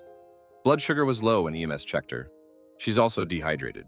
From what she told us, she's been on a fairly aggressive diet and exercise regimen." Sarah shifted slightly in the bed. I'm fine." The doctor didn't even look at her when she answered. "You fainted at the gym." Then she did look at Sarah. "You're not a machine. If you keep pushing like this, especially without fueling appropriately, you're going to keep ending up in places like this. And if there's a transplant process going on, no one is going to let it continue if you compromise your own health." The sentence landed in the room and stayed there. Margaret looked at the doctor, then at Sarah. Sarah's face had gone still in a way Margaret knew. Not indifference, containment. The look she wore when something had hit hard enough that she was deciding what expression would cost least. The doctor asked a few more questions. "Fluids today? Rest. No workout for at least 48 hours, maybe longer. Follow up with primary care and slow down, eat, hydrate." None of it said with drama. All of it said as if sensible adults should have known. After she left, the room seemed louder for a while. The IV pump clicked softly. Somewhere down the hall, someone laughed too loudly at something not funny. The curtain stirred from a draft. Margaret sat in the chair and looked at Sarah's arm. The bruising near the elbow had darkened while the doctor was talking. Yellow-brown at the edges, purple at the center. A little square of tape still held down the gauze where one needle had gone badly. It was a small thing, that bruise. Not surgery, not sacrifice in any grand form. But there it was, on actual skin, not in theory. Evidence. Margaret had spent weeks arguing against futures. Meanwhile, the present had already begun marking Sarah up. Sarah said without opening her eyes. "You don't have to stare at it." Margaret looked up. "At what?" "My arm." "I'm looking at you." "That's worse." Margaret might have answered sharply on any other day. Instead, she said nothing. Sarah opened her eyes and turned her head slightly toward her. Tyler called you, didn't he? I assume Tyler's the man who made it sound as if you died on a treadmill. He probably panicked. He was not the only one. Sarah's gaze shifted away again. Sorry. The word was so quick and flat it did not sound like apology. It sounded like habit. Margaret folded her hands in her lap. What exactly were you doing? Intervals. That is not an answer. Sarah's mouth moved once, either toward irritation or toward speech. I did my workout. I hadn't eaten enough. I got dizzy. It's not a mystery. Margaret heard the defensive tone and recognized it instantly because it came from her own side of the family. You're doing too much. Sarah looked at the IV bag rather than at her. I was managing it. There it was again. The terrible family phrase, neat, competent, false in all the most damaging ways. Margaret let out a breath she had not known she was holding. No, you weren't. Sarah said nothing. The silence that followed did not have the old shape. In earlier weeks, silence between them had meant refusal, pressure, a contest over who would yield the wording of a thing. The silence had weight in it. Physical fact, a bed, a bag of saline, an emergency contact number used in earnest. Margaret sat very still and let herself look around the room. The rolling stool shoved near the counter, a blood pressure cuff hanging crooked, a disposable blanket folded but unused at the foot of the bed. On the tray table beside Sarah sat her phone, a half-empty bottle of water someone had brought, and the little plastic bag hospitals use for personal belongings. Inside it were her watch, a hair tie, one earring, and the gym key tag. Sarah had gone to the gym, fainted, been loaded into an ambulance, and still managed to keep track of one earring. The thought was so painfully specific it almost undid Margaret. When Sarah spoke again, her voice was lower. I'm not doing this to be dramatic. Margaret looked at her. Sarah was still watching the ceiling. I know. Sarah swallowed, winced a little, then continued. I'm not trying to prove I'm some kind of saint either. Margaret did not answer immediately. The obvious response would have been denial, reassurance, something smoothing. She could not manage that. Not because she believed the worst of Sarah, but because she had spent too long mistrusting clean motives, including her own. After a moment, she said, You shouldn't have to collapse in public for me to take you seriously. Sarah finally looked at her then. The line between Sarah's eyebrows deepened, not because she fully understood what Margaret meant, but because she heard that it was different from the old arguments. Margaret looked away first. A nurse came in to disconnect the IV. Sarah thanked her automatically. The nurse gave discharge instructions in the cheerful, no-nonsense tone Americans seem to reserve for medical vulnerability, as if briskness could keep humiliation from settling.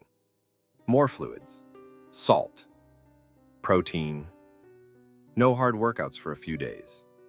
Come back if symptoms worsen. Follow up with her care team. Care team, another phrase Margaret had come to dislike on sight. While Sarah changed back into her clothes behind the curtain, Margaret stood near the doorway with Sarah's purse over one arm and her own keys in hand. The curtain rustled. A shoe dropped softly to the floor. For 1 second, the arrangement of it all struck her with almost unbearable force. Her grown daughter dressing in a hospital cubicle after fainting from trying to become acceptable enough to cut into for her. The old arguments did not disappear. They simply stopped feeling complete. On the walk back to the parking deck, Sarah moved more slowly than usual, though she was trying to hide it. She carried her own bag, despite Margaret's reaching for it once. The afternoon had turned gray while they were inside. Clouds were stacked low over the city, and the air in the deck was warmer than the hospital, thick with concrete heat and gasoline. They got into the car and shut the doors. For a moment, neither of them moved. Margaret started the engine. The radio came on mid-sentence.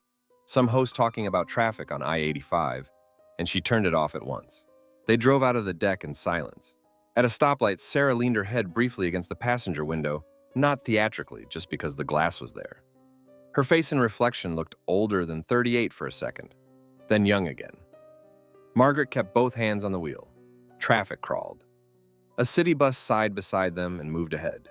You can stop now, Margaret said finally. Sarah turned her head from the window. Stop what? This. Sarah gave a tired blink. That's not specific. The gym, the starving, whatever version of punishment you've dressed up as commitment. A little color came into Sarah's face, not much. I'm not punishing myself. No? No. Sarah's voice was still weak, but the edge in it had not vanished entirely. And I'm not starving. I pushed too hard today, that's all. Margaret kept her eyes on the road. That is not all. Sarah was quiet for a few beats. Then, because she was too tired to do anything but answer plainly, she said, I need you to stop talking like this is happening to me by accident. Margaret gripped the wheel a little harder. A truck cut into their lane without signaling. She braked, then drove on. Rain began in a light scatter against the windshield. She turned the wipers on low. I'm trying to tell you, Sarah said, staring ahead now too, that I know what I'm doing. Margaret almost said, no one ever knows enough. Almost said, your body is not evidence. Almost said one of the old sentences she had been living inside for weeks. Instead, she heard the doctor's voice again, she's not a machine. And beneath that, her own harsher recognition. Refusing this had not kept Sarah untouched. It had only moved the damage into other rooms. By the time they reached the neighborhood, rain had darkened the roads and slicked the leaves flat against the curb. The houses sat in their usual order: mailboxes, trimmed shrubs, driveways, American calm arranged in lots and hedges. Margaret pulled into her driveway and shifted into park. She did not turn off the engine right away. The windshield wipers made one more pass, then another. Water slid down the glass in wavering lines. Sarah sat with her hand still on the seatbelt latch but did not open the door. From the corner of her eye, Margaret could see how tired she was, now that motion had stopped. The faint grayness around her lips, the damp hair at the nape of her neck, the hospital band still around her wrist because neither of them had remembered to cut it off. Margaret kept her eyes forward. You don't have to keep proving anything to me, she said. The words came out flatter than she had intended, almost stern. She could not seem to make them softer without making them false. Next to her, Sarah did not move. Then she said, equally flat, equally tired, I'm not proving anything. Margaret waited. Sarah looked down at the hospital band, touched it once with her thumb, then let her hand fall back into her lap. I'm here, she said. That was all. Margaret stared through the rain-streaked windshield at the closed garage door, at the familiar crack in the concrete near the step, at the potted fern by the porch that Sarah had started remembering to water without being asked. She did not say yes. She did not say no. But for the first time in weeks, she felt the old reasons lose their grip in her mouth. They were still there, still heavy, still not resolved. Yet when she reached to turn off the engine, it no longer felt like bracing for the same fight in the same terms. The car went quiet around them. After a second, Sarah opened the door and got out slowly, one hand on the roof for balance. Margaret stayed in the driver's seat a moment longer, listening to the cooling engine tick under the rain. What my mother feared was not death. The questionnaire was 4 pages long and asked things no hospital had any real right to ask.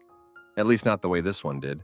Flatly, in black print, with little boxes beside words that belonged in kitchens, bedrooms, long marriages, bad years. Do you have a history of depression? Have you ever felt resentful toward a family member in your care? Do you feel pressured to proceed? Do you believe your decision is freely chosen? Margaret sat in the transplant psychology waiting room at Emory with the clipboard on her lap and a pen she had already clicked open and shut too many times. The room was quieter than the other clinic areas. No television, no daytime chatter, just low ventilation and the occasional muted voice behind closed doors.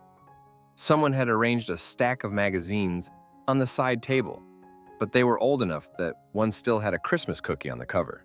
Across from her, Sarah was filling out her own forms with the fast, compressed handwriting she used when irritated.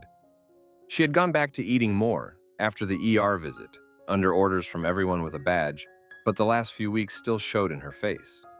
Less gaunt than before, but sharpened, controlled. The bruise in the crook of her arm had faded to a faint yellow shadow. Margaret looked back at the page.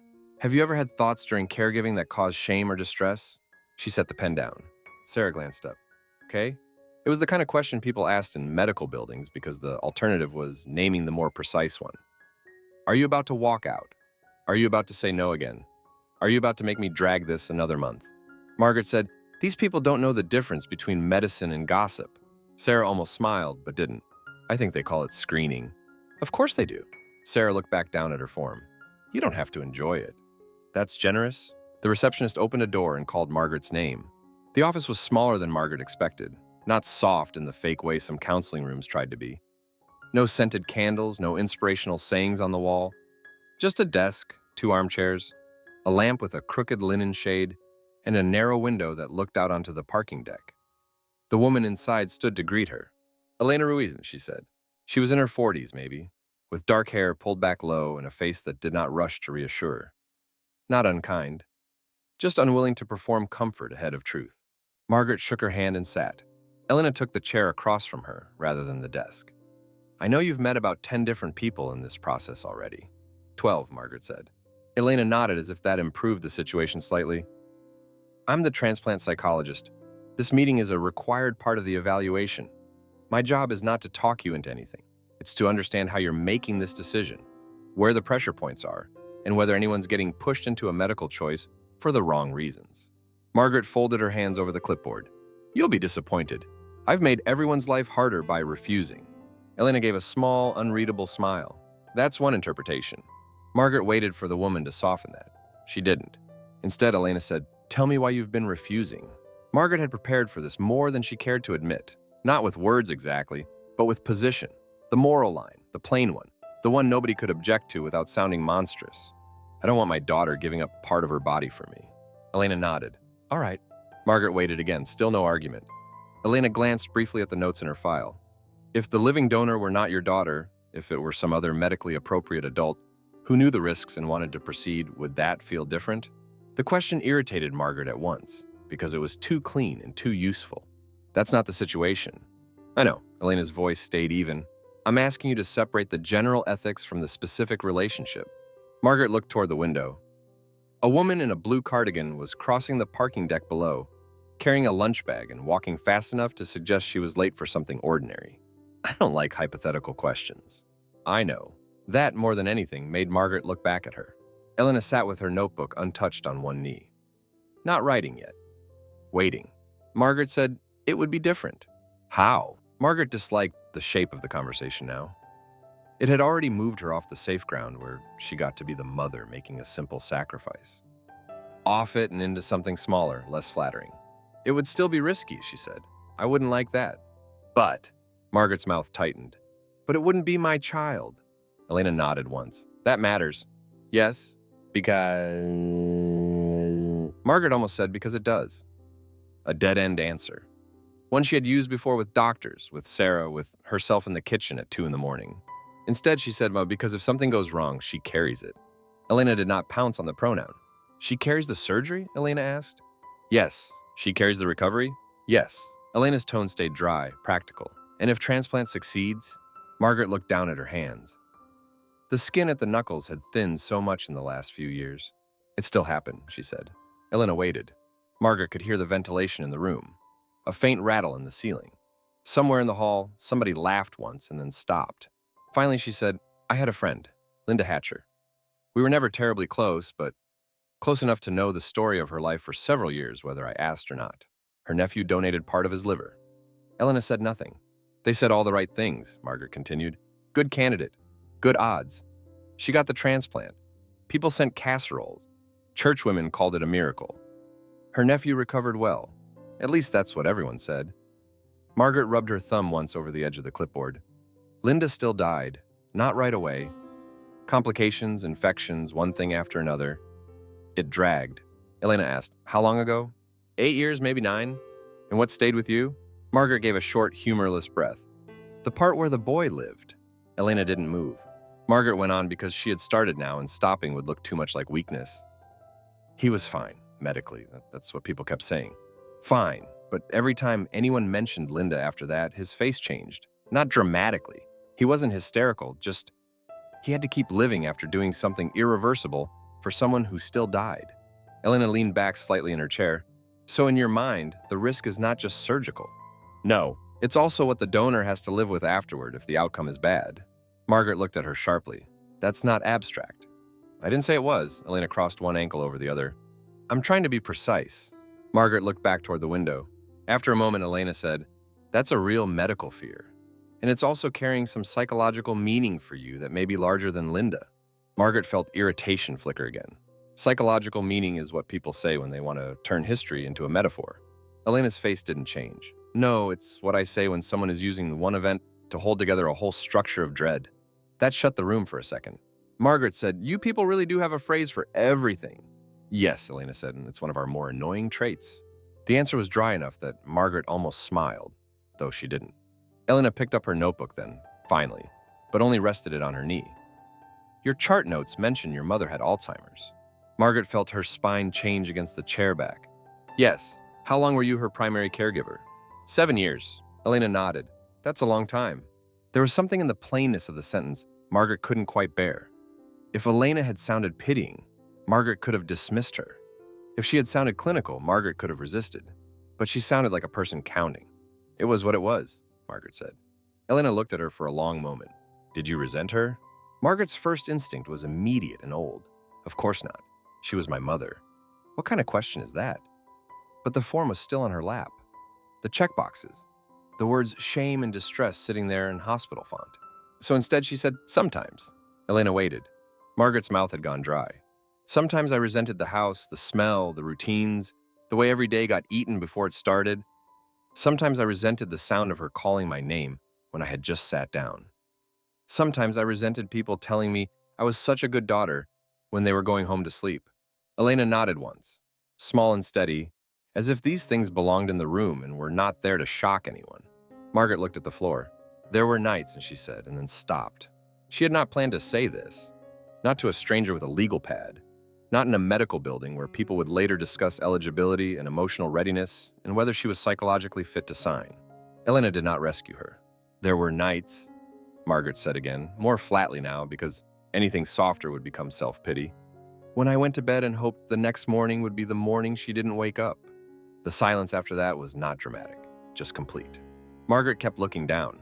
The rug under her shoes had a small coffee stain near the chair leg. Old, not well hidden. She was my mother, Margaret said, and I thought that. Elena spoke carefully. Yes. Margaret laughed once, quietly, with all the warmth gone out of it. That is not usually the part people say yes to. No, Elena said, and usually they rush in to clean it up. Margaret looked at her then. Elena held her gaze. You were exhausted. You were isolated. You were carrying long-term caregiving with very little room to be a person outside of it. Resentment in that situation is common. The shame about it is common too. So is what we call moral injury.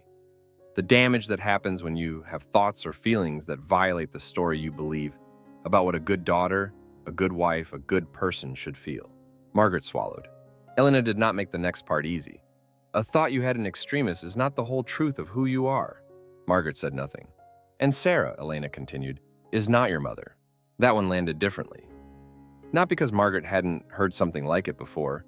Sarah had said it herself. But Elena was not using it as argument. She was using it as distinction, not proof, possibility. Margaret looked away. The woman in the blue cardigan was gone from the parking deck. In her place now, 2 orderlies were pushing an empty wheelchair across the level below. I know that, Margaret said. Elena's tone stayed calm. Do you? Margaret opened her mouth, then closed it again. After a while, Elena said, I'm not asking you to like this. I'm asking whether your decision has been driven partly by a fear that if Sarah takes care of you closely enough, long enough, she will become capable of thinking terrible things about you, and then have to live with being that person. Margaret sat very still. There was no clean way to answer without either lying or sounding deranged. She could feel all the older defenses assembling themselves. Medical risk, age difference, fairness, odds, practical burden. But they no longer held the entire field. Finally, she said, yes. Elena nodded. Not in approval, not in absolution, just in receipt. By the time Sarah was brought in for the joint portion, Margaret felt as if she had crossed a long room carrying something heavy in both hands and had nowhere to set it down.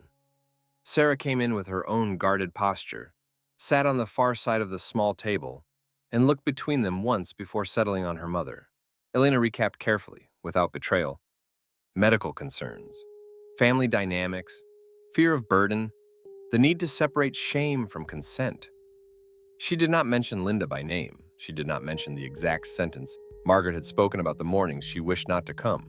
Then Elena turned to Margaret. I think some of this needs to be said more directly, in the version you're able to say it. Margaret hated her for that. Not permanently, just with precision. Sarah waited. Margaret folded and unfolded the corner of a tissue she had not taken from the box, so much as found in her hand at some point. I have kept saying I don't want part of your body, she began, then stopped because the sentence sounded both true and insufficient. Sarah didn't help. Margaret started again, and that's true, but it's not the whole thing. The room was quiet enough that she could hear paper shifting when Elena moved her notebook.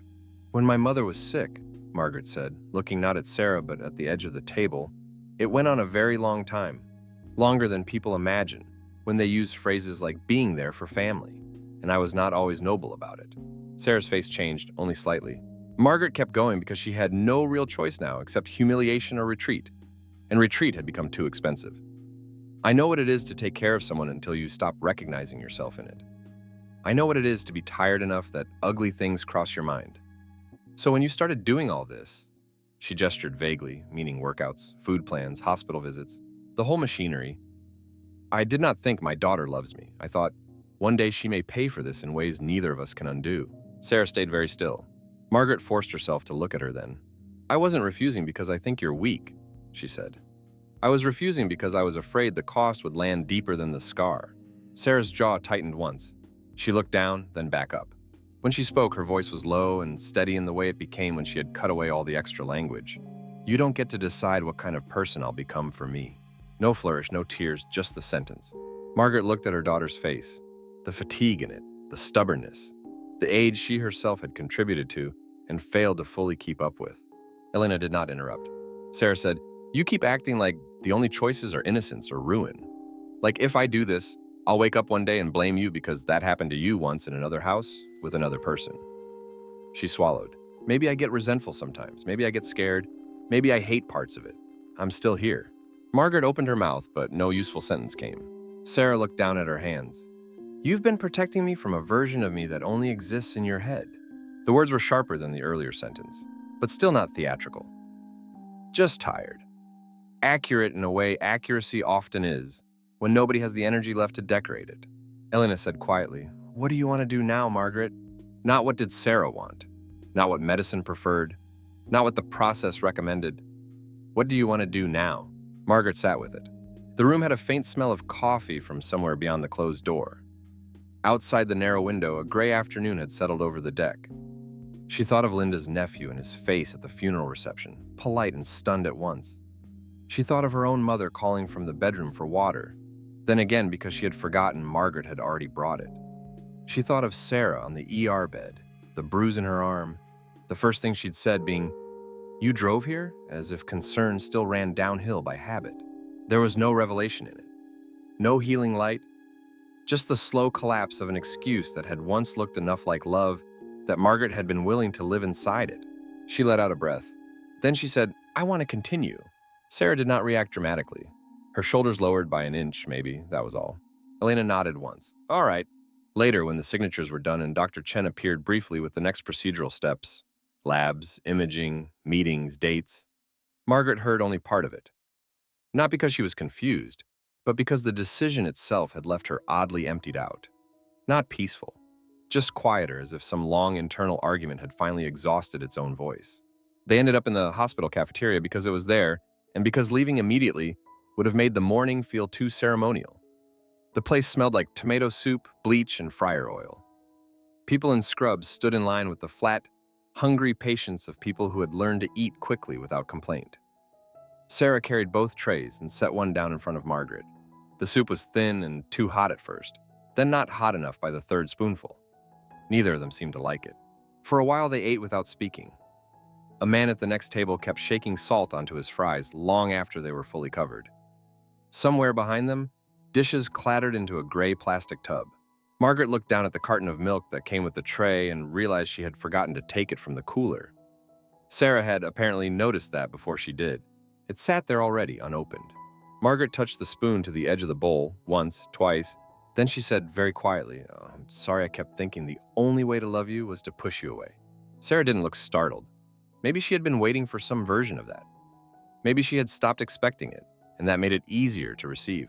She just nodded once, small and tired, and pulled the milk carton a little closer to Margaret's tray because it was just out of reach. Drink that, she said. Margaret almost laughed.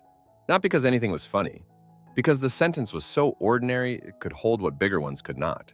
So she opened the milk and drank it while the soup went lukewarm between them, and for the first time since the diagnosis broke open, they sat on the same side of a decision, even if neither of them yet knew how to live there. The weeks waiting for the knife. After Margaret agreed, the house did not become peaceful. It became unfamiliar in a quieter way. The old tension had lived close to the surface. It had a shape, a direction. Something in the doorway, something in the kitchen, a sentence sharpened too quickly, a silence used like a lock. This was different. The sharpness had gone out of it, but the softness had not arrived in its place. They moved around each other more carefully now. as if both of them had stepped onto flooring that looked solid but had not yet held weight for very long. Sarah still followed the donor plan, but no longer with the same punishing strictness that had landed her in the ER. The scale came out in the mornings, yes, but without that hard private energy Margaret had come to fear. There were still walks, protein, measured portions, appointments, follow-up labs, but now Sarah ate enough, sat down, drank water without being told twice by a stranger in scrubs. The house blender still sounded aggressive, but less like a weapon turned inward. And Margaret, without announcing it, began adjusting around her. Not grandly, not in ways that could be thanked without embarrassment. She stopped buying the frozen casseroles Sarah never touched. She learned which yogurt the transplant dietitian had approved and which one had too much added sugar in the dry, exact tones Sarah used when reading labels. She cooked salmon one night and left the sauce on the side, roasted vegetables without drowning them in oil, made oatmeal with cinnamon and blueberries, and put the brown sugar on the table instead of stirring it in. When Sarah ate at the kitchen table, with her laptop open and a legal pad beside her, Margaret sat down too, even if all she had was toast and tea. She started driving to some of the follow-up appointments herself, though Sarah objected every time. "I can drive," Sarah said the first morning Margaret came around the front of the car and held out her hand for the keys. "I'm aware. You get tired. So do you. That's not the point." Margaret waited. Sarah stood in the driveway with the keys in her hand, wind moving a loose strand of hair against her cheek. It was early enough that the sun was still thin, the neighborhood quiet except for a dog barking 2 houses over and somebody dragging a trash bin back from the curb. Finally, Sarah handed the keys over. "You are impossible," she said. Margaret opened the driver's door. "You've had 38 years to prepare." Sarah almost smiled. That counted now, Z's. In the car on the way to Emory, there was traffic at the usual merge and rain threatening in the usual low-grade Georgia way. Sarah answered one work call on speaker long enough to tell someone named Eric to stop revising the same memo and just file it. Then she ended the call and sat back, looking out the window. After a while, she said, "If I don't move back here after all this, what are you going to do with the house?" Margaret kept her eyes on the road. "Live in it. I mean, long term. I've already done that." Sarah made a small sound that might have been irritation. "You know what I mean." Margaret did. She just didn't enjoy questions that arrived disguised as logistics. "I don't know. Sell it maybe, or not. Depends how much of it starts breaking at once. The upstairs bathroom tile's already loose." "I know. The attic probably needs to be cleaned out." Margaret glanced at her. "Are you planning my estate again?" "No, I'm asking." Margaret looked back at the road. The wipers swept once across a few drops and stopped. "I haven't decided." Sarah nodded. "Okay." It was not a dramatic exchange, but Margaret heard the difference anyway. Sarah had asked as a daughter now, not as a crisis manager. A few days later, Sarah went up to the attic looking for an old extension cord and came down with dust on her forearms and a cardboard box balanced against her hip. "What is this?" she asked, setting it on the dining room table. Margaret looked up from the crossword she was not really doing. The box was taped badly and labeled in Frank's handwriting from years ago, "Garage MISC," which meant it could contain almost anything. "I don't know," Margaret said. Sarah opened it and pulled back tissue paper. On top sat Frank's old tackle box, the green metal one, with one hinge slightly bent. Under that were 2 framed photos, an Orioles cap he had worn until the brim softened, and a plaid flannel shirt Margaret had thought she gave away years earlier. Sarah touched the shirt first. For a second, neither of them said anything. The afternoon light through the dining room window made dust visible in the air between them. "I used to hate that shirt," Sarah said. Margaret looked at her. "You did not." "I did. It smelled like gasoline and cedar and whatever bait he forgot in the truck." "That was not the shirt's fault." Sarah smiled without looking up. Then the smile faded. "I didn't come home much after Dad died because I couldn't stand this stuff." Margaret sat back in her chair. Sarah kept one hand on the tackle box lid. Not the objects, the whole house. Everything still had his outline in it. The den chair, the mug by the sink, the sound it made when you opened the back door. She shrugged once, small and embarrassed by her own honesty. "You were here all the time. I figured if I came home and looked as bad as I felt, then you'd have to deal with me too." Margaret stared at the crossword grid until the black and white squares blurred a little. "You did come home," she said, though she knew that wasn't really what Sarah meant. "For holidays, funerals, emergency daughter appearances." Sarah set the flannel aside. "Then I'd leave before night because the quiet got weird." Margaret folded her hands over the pencil. "I thought you were busy." "I was busy," Sarah looked at her finally. "That's not the same thing." The sentence sat there between them, plain and unadorned. Not accusation, not absolution. Just one more fact they had once arranged differently. Margaret said after a moment, "I thought if I didn't ask, then you didn't have to say no." Sarah gave a short breath through her nose. "And I thought if I kept moving, then it counted as living." Margaret looked back down at the puzzle. 14 across. 5 letters, delay, evade. She wrote stall, and knew it was too many letters. Some evenings, the two of them sat in the backyard after dinner, not because either of them was especially sentimental about sunsets, but because the kitchen held too much of the day in it. The patio furniture was old and slightly rusted at the joints. The rosebush by the fence had gone wild years ago and now bloomed in a way that suggested it no longer needed permission. One evening, while cicadas had just started up and the air still held the day's heat, Sarah asked, "When do you cut that rose back?" Margaret looked over. "Late winter. It looks like it needs it now. It always looks like it needs it now." Sarah nodded as if filing the information somewhere practical. "Good to know." Margaret sat with her tea cooling in her hand and thought of the letter she had not yet written. She wrote it 2 nights before admission, not upstairs at the desk, where it would have felt ceremonial. At the kitchen table under the dim light over the stove, after Sarah had gone to bed with a stack of case files she promised she was not really working on. Margaret used yellow-lined paper from the drawer, where she still kept stamps and rubber bands and old takeout menus from places that had closed. She did not write anything noble. She wrote what she would have written if the house needed to be run by someone sensible while she was gone. Chase checking ends in H142, HOA autodrafts on the 3rd. Call the pest service if the ants come back near the laundry room. The rosebush by the fence needs cutting in late February, not before. The attic fan sticks. Kick the wall switch once if it won't start. Then she stopped and stared at the page. The refrigerator hummed. A car passed outside, music low enough that only the bass came through. Margaret held the pen and felt, with a kind of tired clarity, how easy it would be to let the letter remain that way, useful, clean, an instruction manual mistaken for love. So she added one more line. "You were never a burden I was trying to escape. You were the person I was most afraid of needing." She read it once, folded the page into thirds, and slipped it into the same yellow envelope she had once used to prepare for dying without conversation. The old labels, bank, lawyer, house key, were still in the drawer. She left them there, the envelope she put in the cabinet above the microwave, behind the box of peppermint tea. The next evening, she brought down the older folder. Sarah was at the kitchen table, eating cottage cheese with sliced peaches from a glass container and answering emails with one hand. A lamp was on in the living room, though nobody was in there. Outside, rain tapped lightly at the back window. Margaret set the yellow folder on the table. Sarah looked up, not startled, just alert. "That's the one," she said. Margaret nodded. "The one from before." "Yes." Sarah put her fork down. Margaret didn't sit right away. I'm not giving it to you, not for that." "Okay." Margaret lowered herself into the chair across from her. The folder lay between them, not opened. "I want you to see it," she said, "because I did mean it. I was not confused. I was not having some nervous episode. I'd started arranging things." Sarah looked at the folder, then at Margaret. She didn't touch it. For a while, she said nothing. "Why didn't you call me?" Margaret's first answers arrived exactly as they always had. "Because you were busy. Because there was nothing to be done yet. Because I didn't want to interrupt your life." All of them partly true and no longer enough. She kept one hand on the folder's edge and felt the cardboard soften under her fingers. "Because," she said slowly, "I didn't think if I called you and needed you, I'd still know how to be your mother." Sarah did not move. Margaret looked down at the table. There was a faint water ring near Sarah's elbow from some earlier glass. "I know that sounds ridiculous." Sarah shook her head once. "No. I thought if the balance changed too much, then that would be it." Margaret swallowed. "You would become the person in charge, and I would become the thing to manage." Sarah leaned back in her chair. The overhead light caught the tiredness in her face. "You've been acting like I only know how to manage things." Margaret almost said, "Don't be unfair," then heard how useless that would be.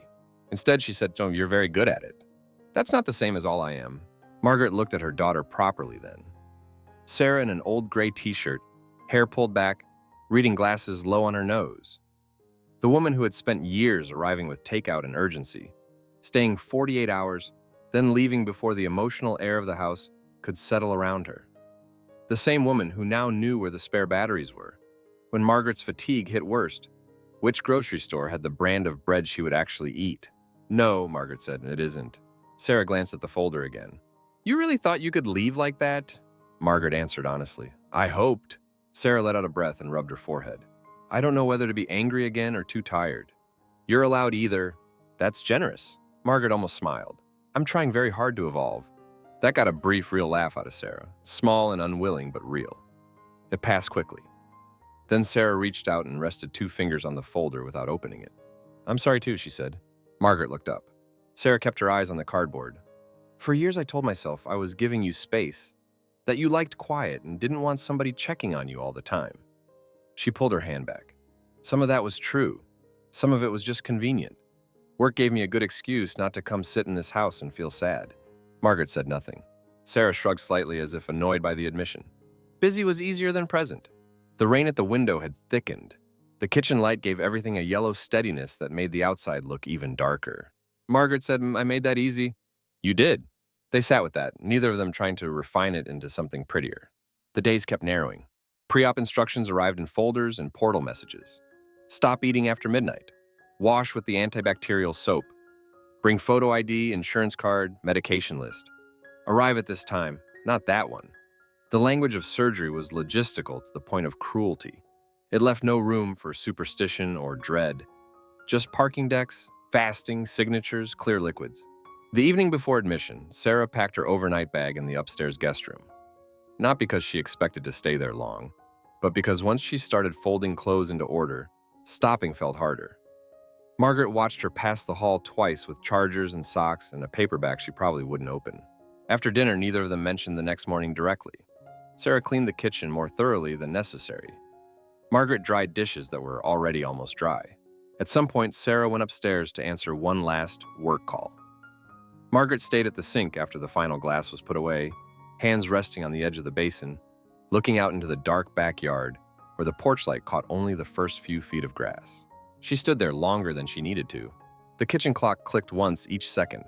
The house had that suspended quiet it got after 11, when even the refrigerator hum seemed lower. Margaret could feel tiredness in her bones and also knew sleep would not come cleanly.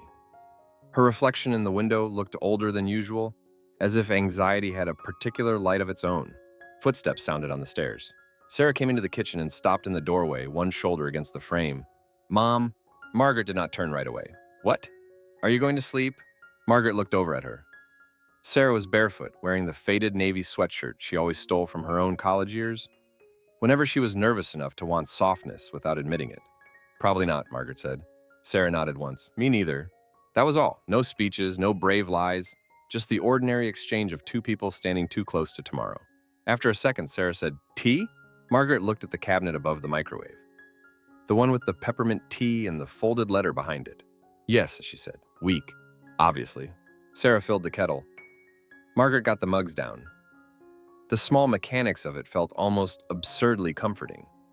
Water, switch, spoon, bag, steam. When the tea was ready, they sat at the kitchen table in the same 2 chairs they had been circling each other in for weeks. The tea was too hot at first and too thin even after steeping.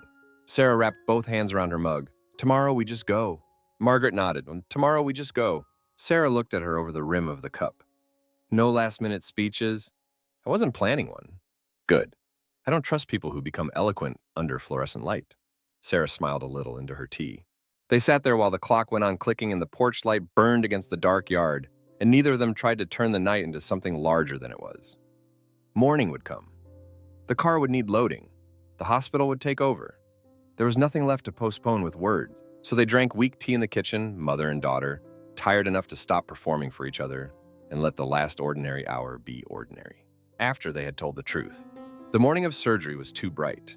Not beautiful, not symbolic, just overlit in the way hospitals were at 5:30 in the morning, as if the building had no use for dawn and replaced it with fluorescent certainty. The admitting desk was already staffed. A woman with a tired ponytail and perfect eyeliner asked for IDs in a voice that suggested this was an ordinary Tuesday, which of course it was for her. Margaret sat in a wheelchair she did not need yet, but had not been permitted to refuse. Sarah sat beside her in another curtained prep bay, separated by only a few feet and several layers of hospital routine. The air smelled of antiseptic wipes, warm blankets, and the faint sourness of coffee from somewhere beyond the double doors. Machines beeped softly in neighboring spaces. A cart rolled past. Someone laughed once at a joke too quiet to catch. A nurse in green scrubs came in with a clipboard and began reading through the checklist. Name, date of birth, procedure, allergies, last food, last water, remove jewelry, sign here and here, initial there. Margaret signed where they pointed. The pen felt cheap in her hand. The paper slid slightly on the tray table each time she wrote. She had spent weeks being asked if she understood the risks, if she consented, if she wished to continue. Now that the answers were fixed, nobody lingered on meaning. The machine preferred motion. Through the gap in the curtain, she could see Sarah's bare feet on the lowered bed, pale against the blue hospital socks. A nurse was wrapping the blood pressure cuff around her arm. Sarah's hair was braided back loosely, not with style in mind, but practicality. Without makeup, in the thin gown and paper cap, she looked younger and more tired at once. Margaret had expected more talking this morning. Instead, everything had become precise and small. "Ms. Harris," another nurse said, "I'm going to start your IV." Margaret held out her hand. The tape tugged at the skin on her wrist. The needle hurt more than she thought it would. She did not flinch enough for the nurse to comment on it, which felt like a small victory over nobody. Across the curtain, Sarah asked, "What time is it?" 6:12, a nurse answered. "That early?" The nurse laughed politely. "Surgery likes the morning." Margaret closed her eyes for a second. She had imagined the final minutes before this in several false ways over the past month. Something cinematic. Or the opposite. Numbness, blankness, the mind shutting down under the weight of procedure. The truth was more irritating. She felt alert, uncomfortable, and aware of every cheap detail. The adhesive at her wrist, the chill in the room, the dryness in her mouth, the crinkle of the hospital gown each time she shifted. A transporter appeared first for Sarah. "All right," he said gently. "We're taking donor first." "Donor?" The word still caught. Sarah's curtain opened wider. For a second, Margaret saw her fully. Already tucked in, blanket up to the waist, one hand resting over the thin rise of it. Her face had gone serious in the quiet way it did when there was no room left for performance. The transporter unlocked the bed brakes. "Wait," Margaret said. Everyone stopped, though not dramatically. Just a brief pause in the morning's machinery. Sarah turned her head. Margaret had not planned wording. She was relieved of that now by the sheer lack of time. The room did not allow speeches, neither did her body. She reached out her hand. Sarah shifted as much as the rails and tubing allowed and took it. Margaret said, "I love you." Sarah's fingers tightened. Margaret swallowed once. The words were there, plain and unadorned, and harder to say than all the other complicated things she had spent months arguing about. "Thank you," she said, "for not giving up on me." Sarah's mouth moved before sound came. When she finally answered, her voice was lower than usual. "I'm right here." The transporter looked respectfully away. A nurse checked something on the IV pole. Someone in the next bay coughed. Sarah let go first because they had to. Then they rolled her bed out through the curtain and into the bright hallway, where she became just another patient moving toward double doors. Margaret watched until the edge of the mattress disappeared. Then her own nurse came back in and adjusted the blanket over her legs. "We'll get you moving soon too," she said. Margaret nodded. She did not ask how long. She did not ask for reassurance. She had come this far and found that fear, once it lost its old arguments, became strangely practical. There was nothing left to debate. Only the body and what medicine might or might not do with it. When they wheeled her down the hallway, the ceiling lights passed overhead in measured white panels. She counted 8 before losing interest. The smell of antiseptic sharpened near the operating rooms. Someone asked her to confirm her name again. Someone else asked what procedure she was having, as though the body could still insist on being accurately identified right up until surrender. In the OR, a masked anesthesiologist leaned over her with practiced cheer and said, "We're going to take good care of you." It was not a lie. It was also not something anyone could promise. Margaret looked once at the metal arm of the overhead light, at the tray of instruments still mostly covered, at the blur of moving blue gowns. Then the anesthesiologist said, "You'll feel sleepy pretty fast." He was right. Sarah woke as if from something that did not want to release her. The first sensation was pressure. Not sharp, not yet. A drag and deep ache across her abdomen as though her body had been reassembled with one crucial piece still protesting.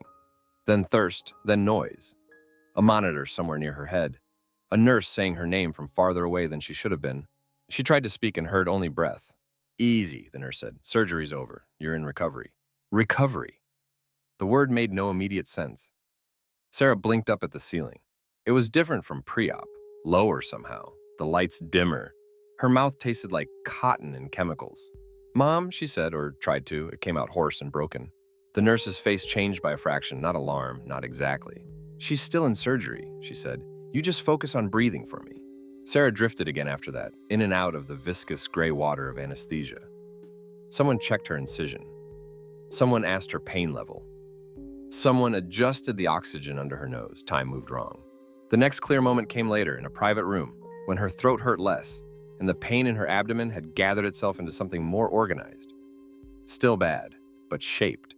The room was dim except for the daylight at the window. She turned her head and saw Dr. Chen standing near the chair.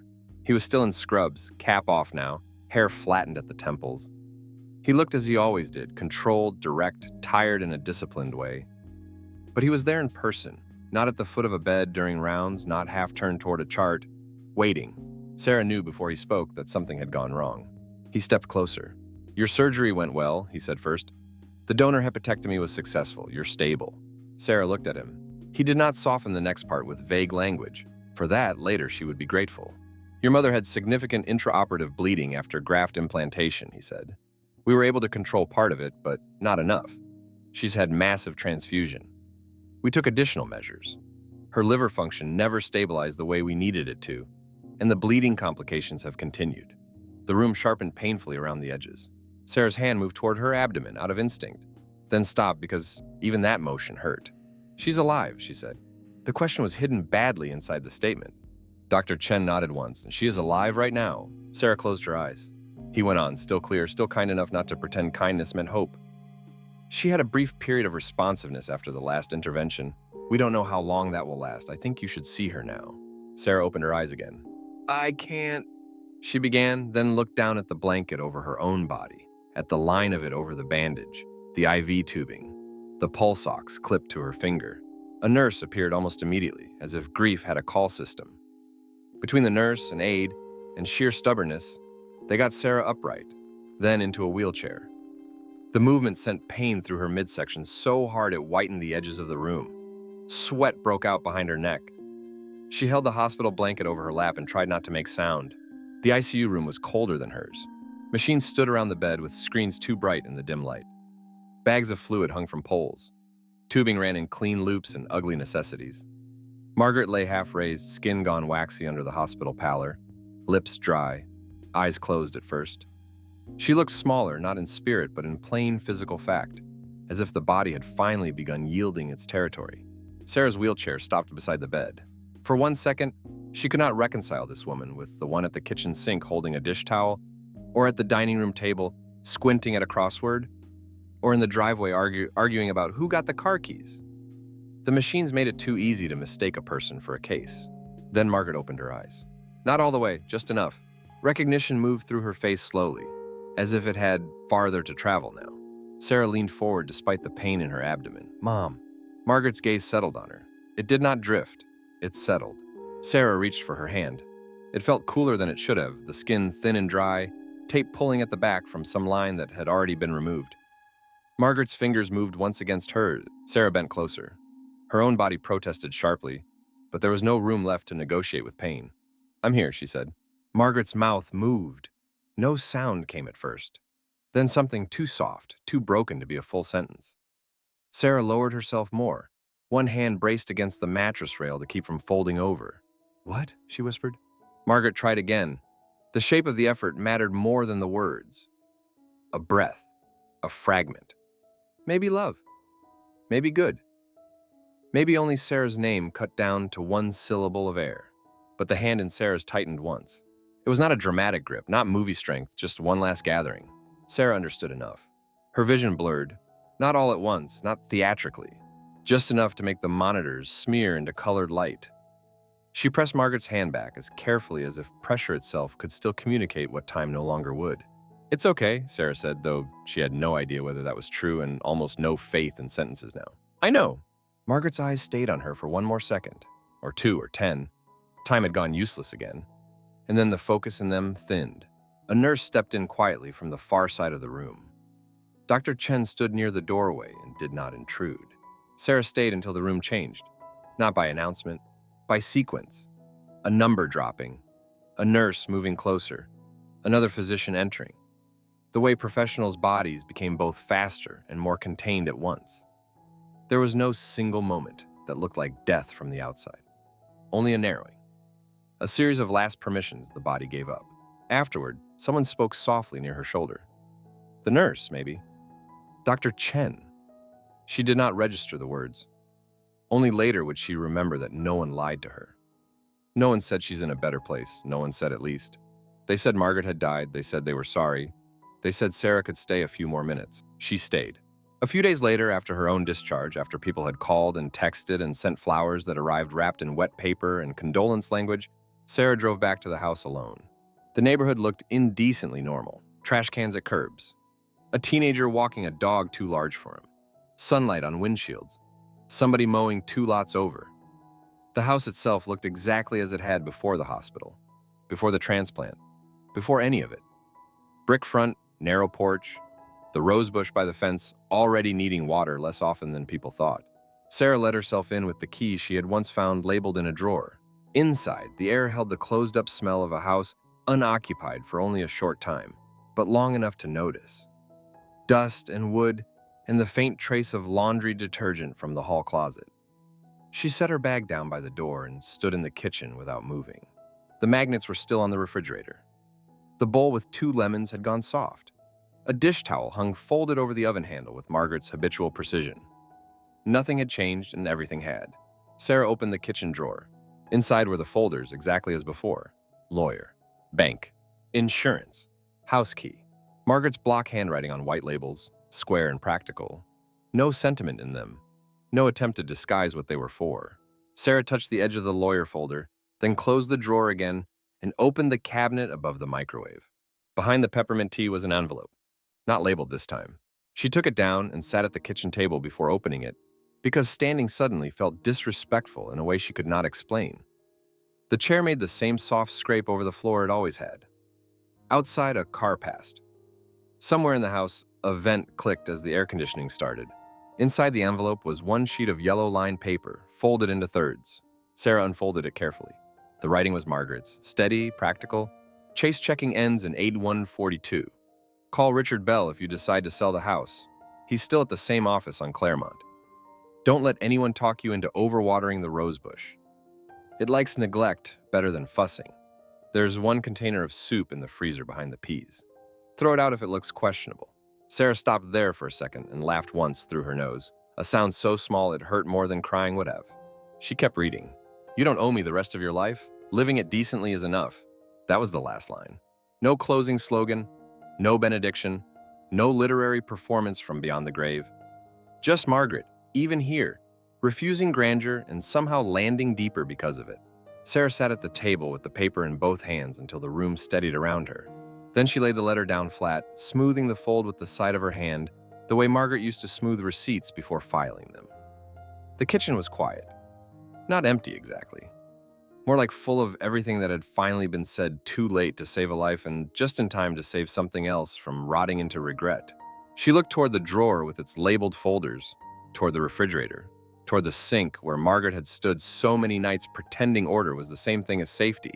The house no longer felt like a place Margaret had tried to leave without being seen. It felt like the place Sarah had, at last, been let back into.